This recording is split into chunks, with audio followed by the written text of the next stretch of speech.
Red zero জন্য আমাদের দুটো ডিস্কের প্রয়োজন হয়, ডিস্ক ওয়ান এবং ডিস্ক টু। এখানে ডেটা যে রিড রাইট স্পিড সেটা খুব হাই হয়, খুব সহজে ডেটাটা কিন্তু রিড এবং রাইট করতে পারে। এবং এখানে কি হয়, দুটো হার্ড ডিস্ক একসাথে যোগ হয়ে কিন্তু ডেটাটা স্টোর করে। মানে আমার কাছে যদি দুটো ড্রাইভ থাকে, ড্রাইভ ওয়ান এবং ড্রাইভ টু, যেখানে আমরা এখানে দেখেছি 200 জিবি একটাতে, একটাতে 150 জিবি, তাহলে আমাদের টোটাল যে ডেটা স্টোরেজ হবে সেটা হচ্ছে 300 জিবি।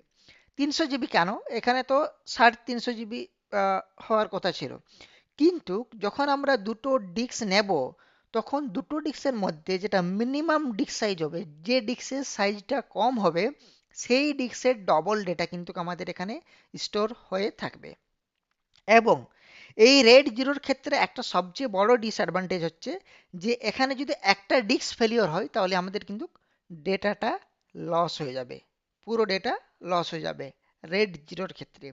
এবং এটা ইউজ করা হয় বিভিন্ন ভিডিও এডিটিং, ক্যাশিং, নন ক্রিটিক্যাল টেকনোলজি যেখানে ইউজ করা হয়, যেখানে আমাদের বেশি ক্রিটিক্যালিটি নেই, যেখানে আমাদের স্টোরেজটা বেশি দরকার, সেখানে আমরা রেড জিরো ইউজ করা হয়ে থাকে। এটাকে বলা হয় স্ট্রিপিং, রেড জিরো বা স্ট্রিপিং ভলিউম।